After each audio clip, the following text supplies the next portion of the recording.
xoşbəxt, yaxşı yaşaması üçün uşaqlar mütləq yaxşı oxumaq lazımdır. Düz deyil? İnsanın yaxşı oxuyanda, savadı olanda o istədiyinə nail ola bilər. Savadı ilə hər bir qapını aça bilər. Bütün elmin açarı uşaqlar savaddadır. İnsanın savadı varsa o açar verilir onun əlinə və getdi istədiyi qapını açır, girir ora və birincilikdə olur. Mən də həmişə sizlərə də Zəhra da arzu edirəm ki, həmişə birincilikdə olsun, həmişə zirvədə olsun. Zirvədə olmadı. Uşaqlar ilkin pillərlə qalxırıq da, düzdür biz. Birinci pləkandan, sonra ikinci, sonra üçüncü. Zəhra indi birinci pləkandadır, çünki birinci sinifdədir. Sonra ikinci, üçüncü, dördüncü, beşinci, axırda 11-ci sinifdə axırıncı pillədə olacaq. Axırıncı pillədə olacaq və inşallah yüksək balla instituta daxil olmağını arzu edirik. 689 balla ən aşağısı. Ən aşağısı, aydındır. Ən yuxarısı da ola bilər, ən aşağısı ola bilər. Və amin etdik, uşaqlar hamısı amin. Amin. Həmçinin hamımızda mən arzu edirəm ki, hamımız yüksək balla girəsiniz və mən sevinəm. Bildir uşaqlar, hamımızı mən bir daha da arzu edim, Zəhrəyə arzu edirəm ki, olur inşallah, instituta girəndə hamımız bax belə qəşəng stol arxasında, qəşəng yüksək balla girsiniz stol arxasında biz yığışaq, Zəhranı təbrik edək. Hamımız birlikdə təbrik edirik.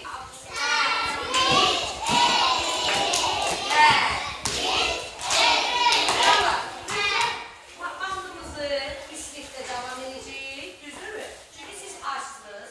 Mənim də bilirəm, sizin adınızdan, hamımızın adına Zəhranı 7 yaş olur. Zəhra, nə olmaq istərdin inşallah? Nə? Müəllimə olmaq istərdin. İnşallah Allah səni arzulara çatdırsın. Amma müəllimə əziyyətlidir ya. Gözəl işdir, gözəl sənətdir. Ancaq çox əziyyətli sənətdir. Çünki müəllimin mütləq gərək dəyərli, qiymətli versinlər və müəllim verdiyini almaq istəyir uşaqlar. Düzdür uşaq, düzdür? Ona görə sən həmişə gərək müəllimlərdən hörmət edəsən. Sənin də şagirdlər həmişə sənə hörmət edəsən. Hamı birlikdə sayılır. 1, 2, 3, 4, 5, 6, 7, 8. Ama derdim gelsin. İnşallah sen ne isterdin hemşe şirinliğini yiyek. Size Zəhra şirinlik getirdiğinde bu sizin olabilir. Hele birini götürüp koy qabağına. İstediğini yiyirsə yesin, yemədiyinizə getsin yeməklərindən yesin. Yemədiyini qoyun çantasına aparır evinə və Zəhranın canı sağlıqla deyirik ki, istəyirlə sözünü istəyirsin. Nə demək istəyirsin? Kimin arzuları var? Hə. Böyük qız olsun. Sonra? Hə.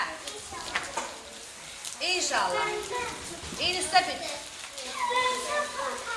Böyüsün pul qazansın. Hə. Sonra, deyirlər. Bəli, əsas, sonra. Tərbiyəli olsun, adam sağlam olsun, ən birincisi. Böyük bala təcrübə. Böyük bala Böyük qız olsun. Sonra Məhəmməd. Anasının adasını bitirmə. Afərin, sonra. Hə, evdə sərdidir. Səbir. Yüksək bal yoksa, aferin, böyük bal yoksa, yüksək bal yoksa. Hamı bir tane almışsın.